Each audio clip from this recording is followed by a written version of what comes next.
Good afternoon, ladies and gentlemen. Guile here, and welcome back to the Forged Alliance Forever promotional series. It's Average Joe's Day today here at Guilecast. Yes, those masters of mediocrity, those denizens of demi-capable, that's not even a word, but you know what I mean. Here we are, they're getting some representation. Before we get on to today's game, however, I'm going to put a quick poll, if I remember, and I hope I do, later up on my Facebook page, mainly concerning that little bit of anti-spoiler static that's been featured at the end of the videos in the past couple of months.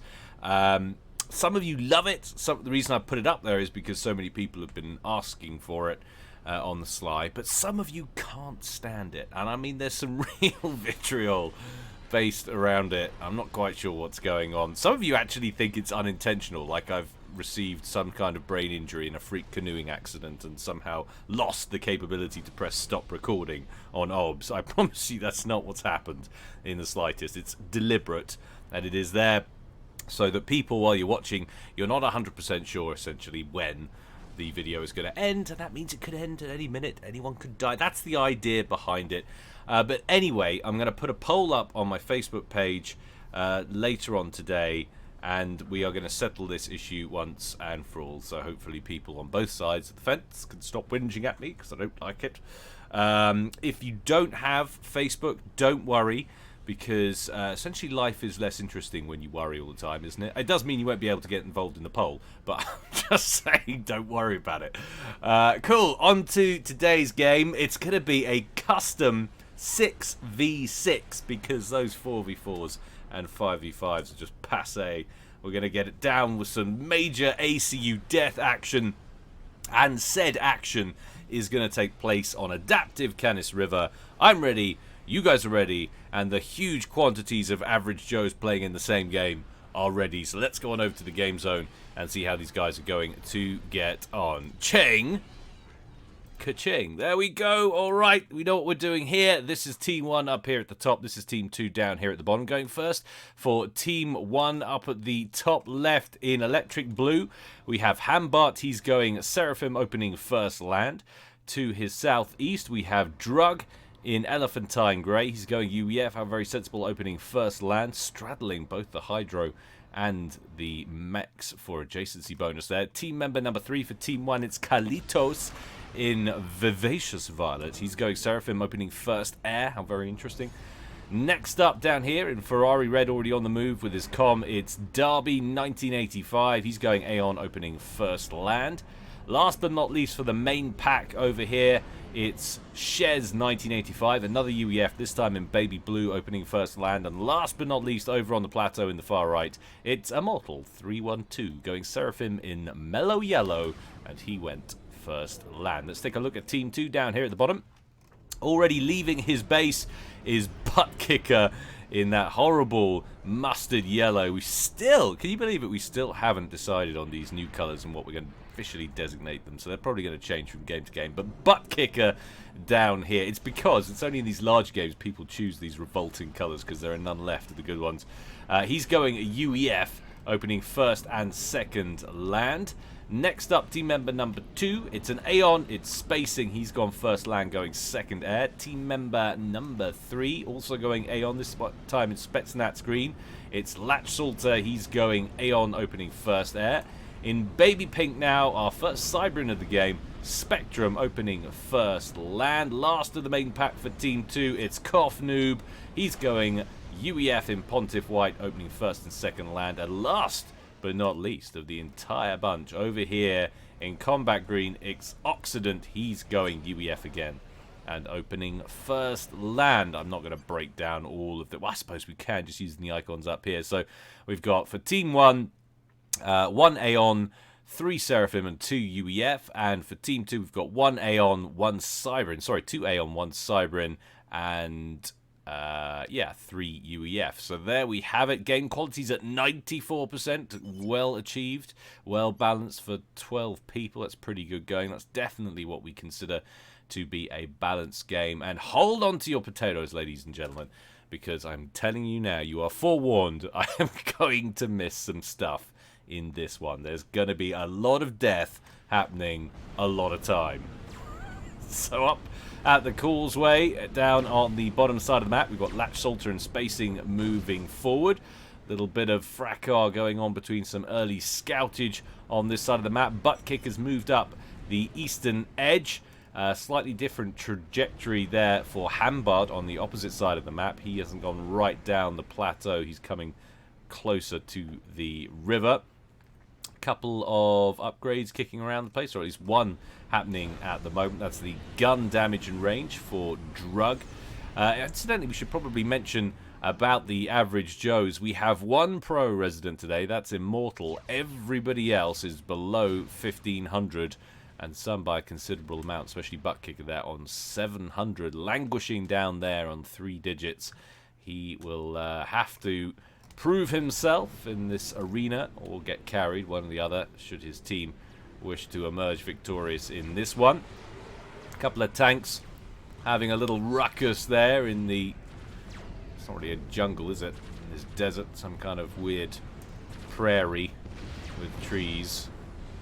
A few mech marines getting in on the case as well, coming south from Shez, picking off a lone Aurora as they're coming around the stack, but a few of them got canned there on the way round. So they might have got hung up on some scenery there, not able to micro out of the way. Few scout planes off and about, and a drop inbound as well from Carlitos. Where is he heading? He's just coming down here for some reclaim and potentially, I suppose, a forward position under construction. There's already a build command over there from this engineer belonging to Spectrum. He's not going to be satisfied with claiming that mech. That is definitely going to go Team 1's way. T2 upgrade on the way over here for Occident's Com. 15% and climbing, long way to go on that, but that will give him great range if he can lock down this plateau, throw down a couple of triads, and keep Hambert, if it is Hambert, yes it is, over here at Bay. Hambert's moved forward and is putting a line of land factories just south of that hydro. So that's going to be a definitive front line in the coming minutes. T2 upgrade also on the way, but this time for the other Team 2 player over in the east, it's Butt Kicker. He's 15% done on that. Where is Immortal's Com? Well, it's heading south now, so he stayed in his base a little bit longer than Occident did. T2 upgrade nearly complete as well for Koff Noob. 90% done there. So there really is very little bonus or benefit to be had from pursuing any major rush in a 6v6. You're not going to score any major penetration.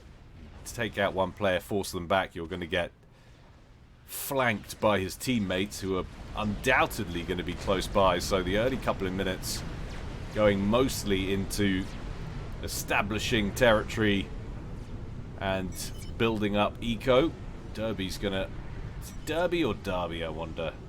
Derby, we're going to call him because it always sounds better than Derby. Throwing down an eruptor there. Forward position established for him.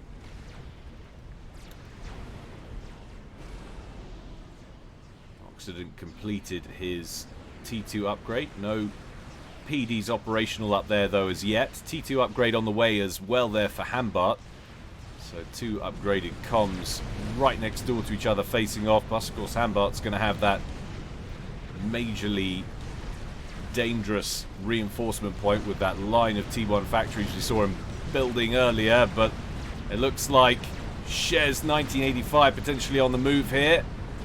Spacing dropping back to consolidate his position just south of the hillock. Latch Salter chilling in the water with his comm. Just when you think it's heating up, the boiler runs out of water.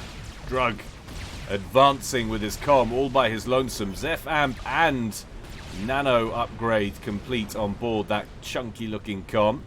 Forces back first of all the T1 spam there of Spectrum, and then drops southwest towards Kofnoob's position. Kofnoob already has a Triad online. He's got a T2 upgrade on board the com, remember. Was working on a Buzzkill, then switches out to a Triad over here. That absorbs an overcharge. Another quick overcharge from Drug's com will get rid of it. Takes out a tank that was passing at the same time.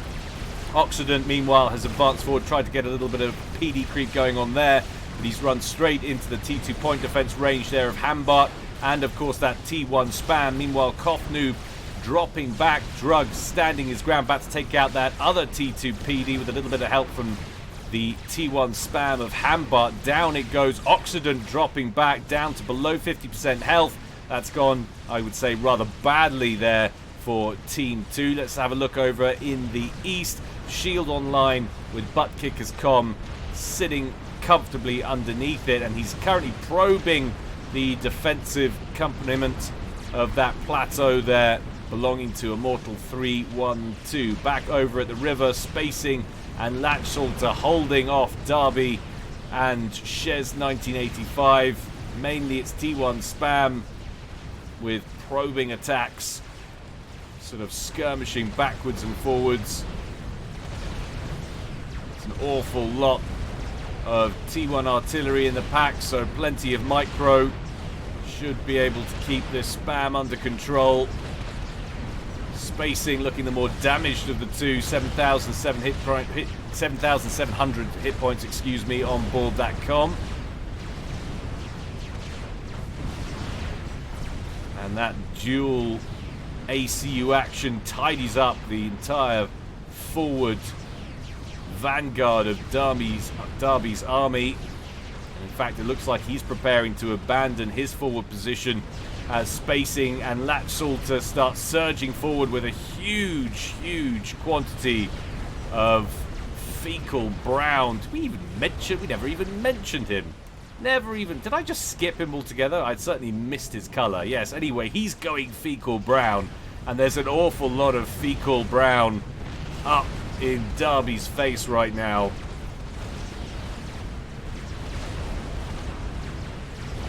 Engineers doing their best to establish some T1 PD. That's now absorbing lots of artillery fire. Let's have a sneaky look back over in the west. You can see Occident has moved right back to the entrance to his starting plateau. He's abandoned more or less that forward position altogether. I'm surprised Hambart hasn't moved up yet. Certainly got all the intel he needs. Might be worried about being cut off from a surge from Kofnoob, even though Drug is nearby, holding nicely. And that forward position for Derby's just been wiped out. Derby right back at the main base, having sustained about 25% damage on the com.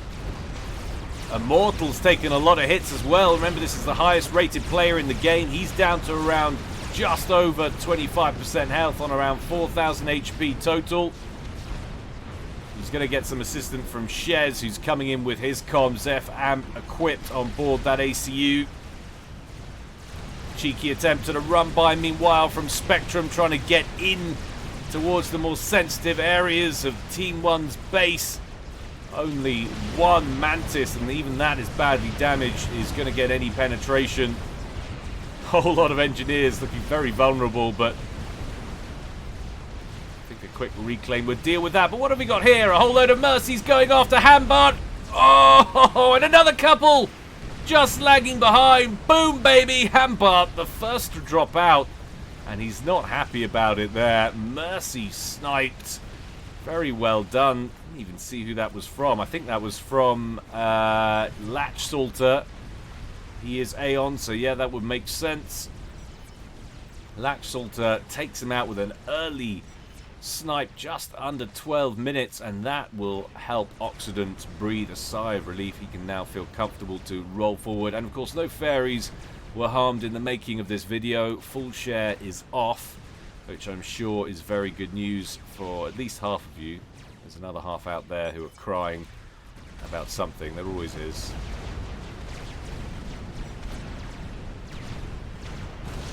Cheeky bit of Notha bombering there from Spectrum.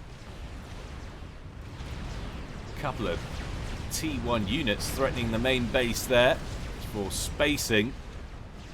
Shez 1985 is in hot pursuit. Drug now has crossed over to try and prevent Latch Salter and Spacing from advancing any further up the middle. Drug taking a bit of a battering, but remember he's got that nano upgrade.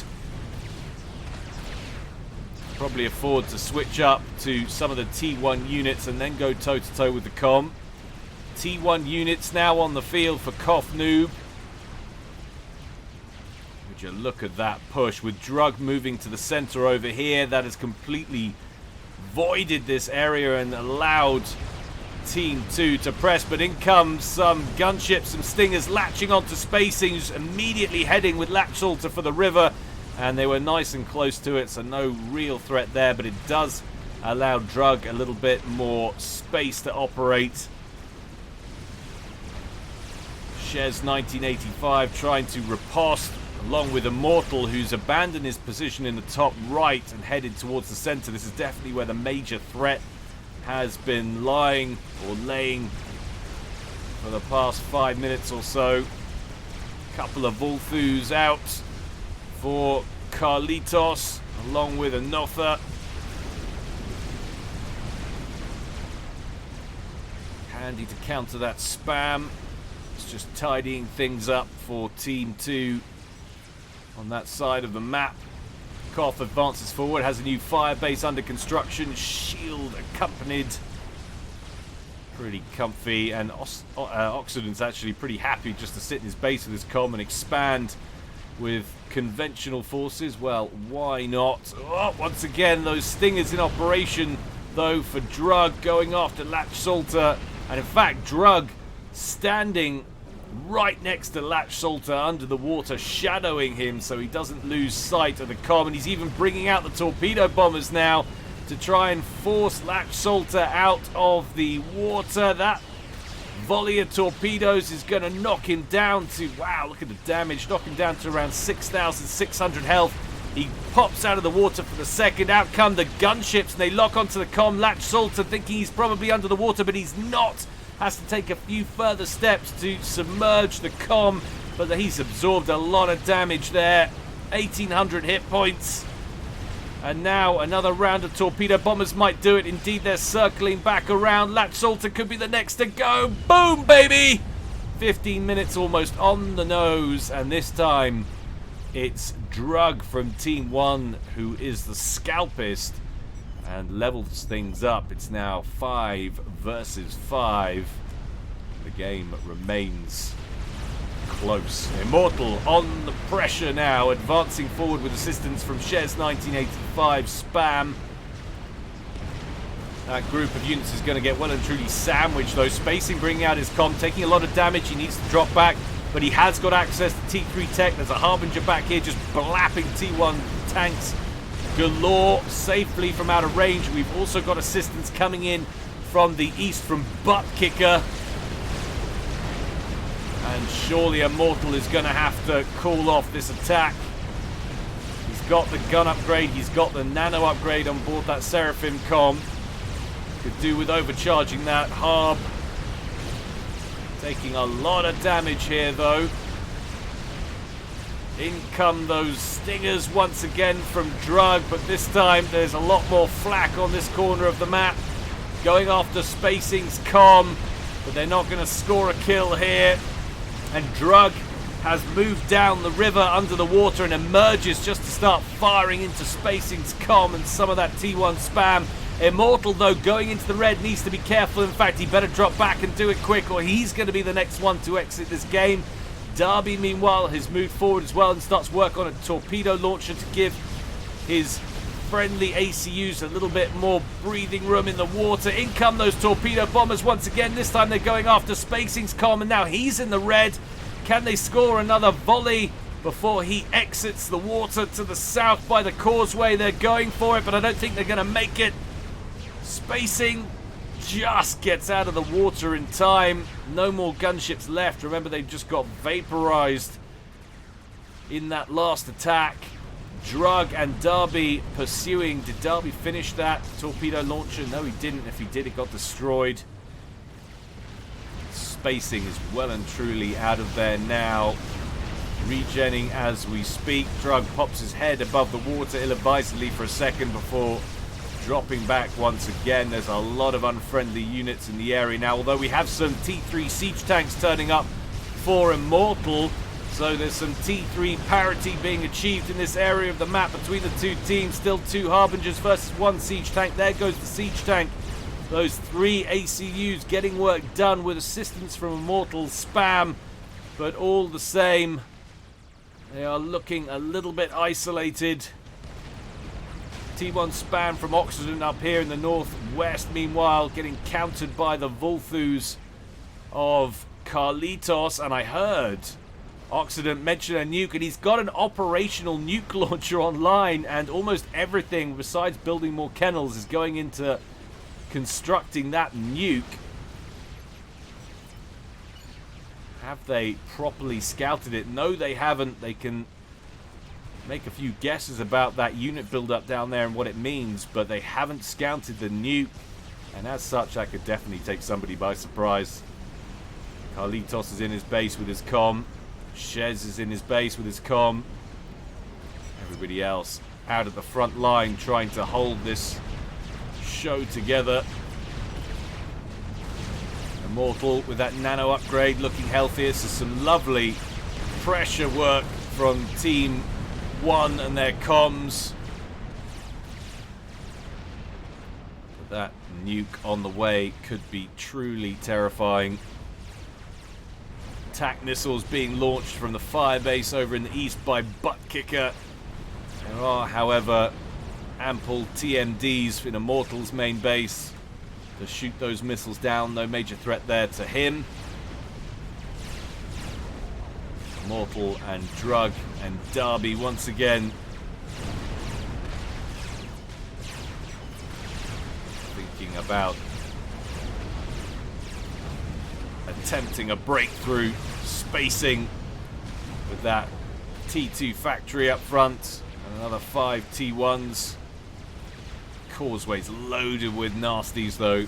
3 harbs down here, a ton of T1. What do we got here? Koth Noob potentially with a bit of a Ravager creep going on. Forward triads from Drug getting dispatched one by one. Nothing he can do about it. Once again, counter pressure from Team 2. 76 kills on board that comm for Drug. Immortal has 78. Derby has 18.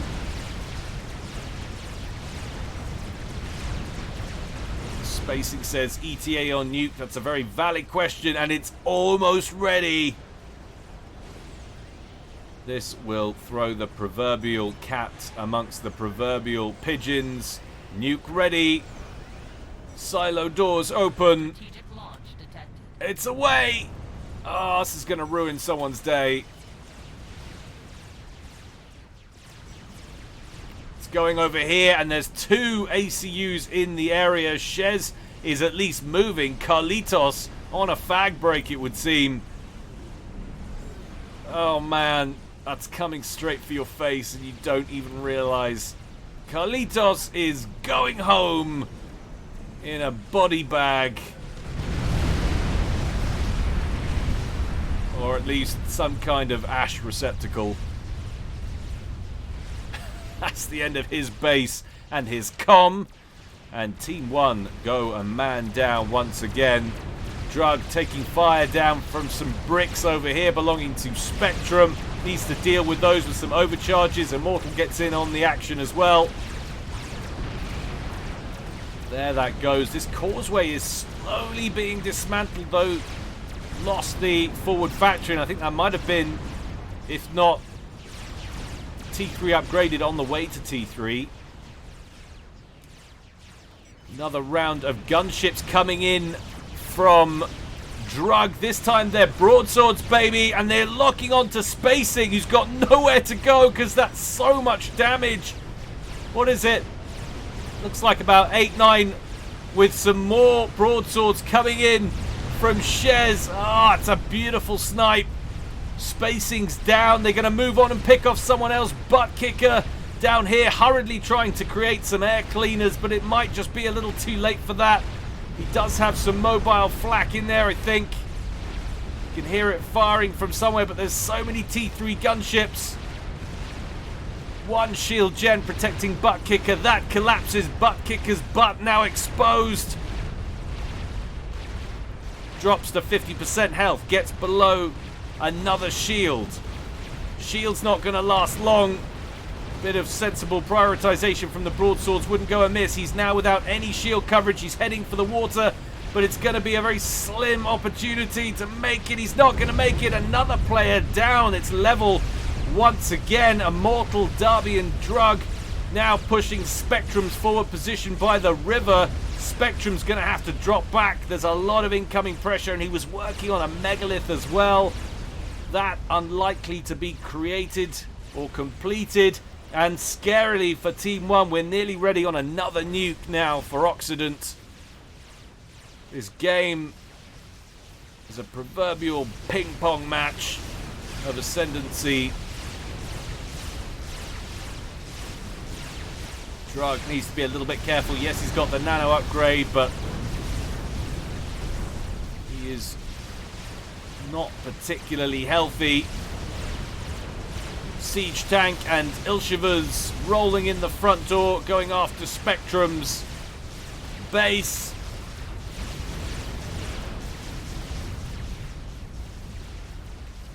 T3 gunships, broadswords moving to the center, and we've got some ASF coverage now, so a bit of a fighter screen. Drug needs to be careful. He's the most vulnerable, the most far forward, and the most badly damaged.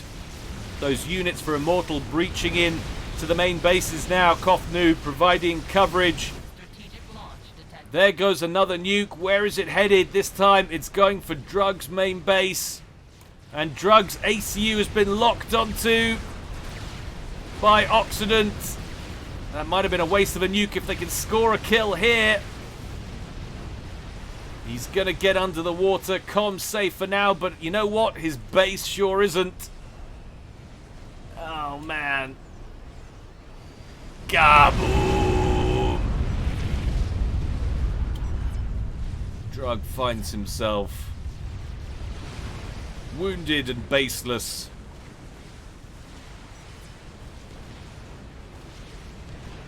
And hiding under the water. Occident still with those broadswords, now getting work done elsewhere on the other units of Team 1 in this area of the map. And there's a lot of broadswords. Occident, we haven't spoken about Eco at all, because frankly there hasn't been time, but he is leading the pack on 319, and he's pumping these out now. And now he's got a load of torpedo bombers as well, and he's locking onto Immortal. And there's quite a few of them. That's a lot of damage. He has got the nano upgrade, remember, and he's getting reps from the engineers, but they are going to get disintegrated by those broadswords and those torpedo bombers moving in for the kill once again. Easy kill would be Drug up here. I'm not sure why they're not going for that first. I know Immortal would be the much bigger scalp at this point.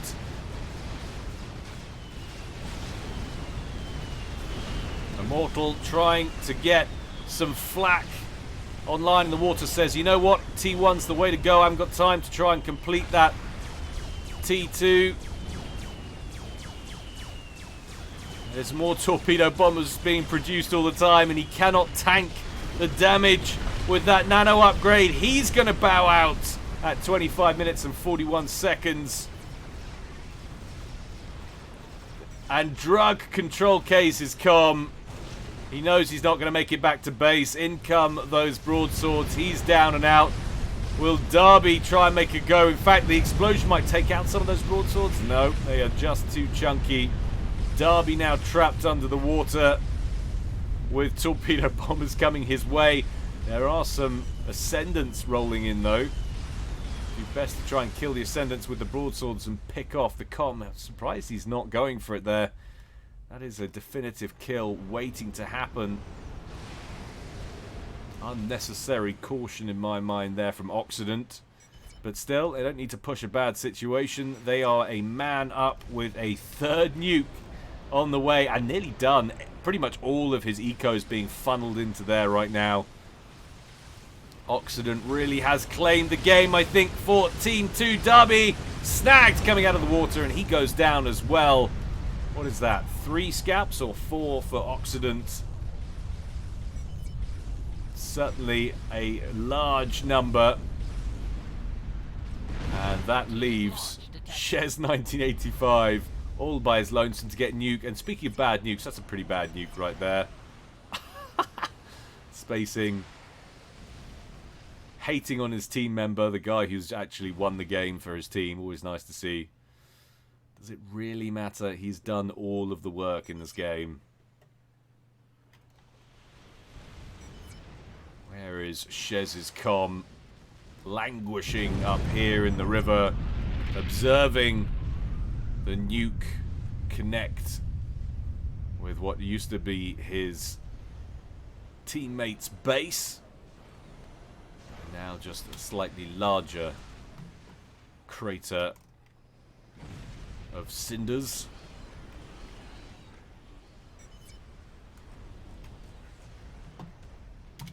Cranking up the speed just a little as we wait for these guys to finish. Out go the proverbial line of spy planes. And they will have locked onto the comm on that pass.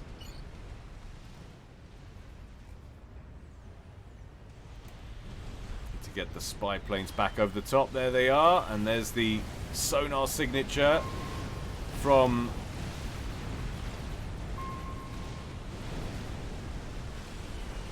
their Omni capability.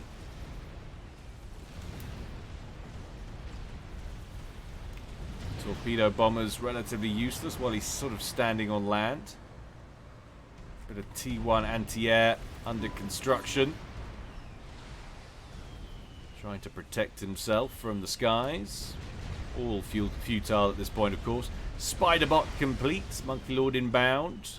Broadswords inbound. Shez driven onto the land because of those torpedo bombers. Broadswords inbound. Going to drive them back into the sea. It's all the same sort of stuff. You get my meaning. Engineers frantically building railguns on the other beach, giving some crossfire capability. Occident switches up to take care of those. Just tear through those T1 turrets. And there goes another nuke. Where's it going? It's going to take care of the main base for Shez, who is now utterly cornered and devoid of any real means of retaliation. Torpedoes inbound. Shez emerges onto the sea, takes broadsword fire, goes back into the water, takes torpedo fire, and then takes a very long nap as his base goes up as well. Entertaining game concludes, almost 30 minutes on the nose. Well done, Team 2. Can't say I saw that coming. And for today, I am going to leave the anti-spoiler running for an indeterminate amount of time as usual. Not too crazy. I know some of you get very upset when you think you're inbound for some hour-and-a-half game. And it isn't, but just enough to disguise it. But like I say, guys, if you feel very strongly either way, do check out that Facebook poll that I'll be planning to put up today on whether or not we keep the anti-spoiler or not. Still need more replays, guys. I can't remember who sent me this one, but thank you to whoever it was. Keep those replays coming in. You never know, you might just get featured. All right, that's enough from me. Hope you enjoyed it, guys. There's always more to come from me in the future, but until next time, stay well and stay safe. This is Guile, signing out.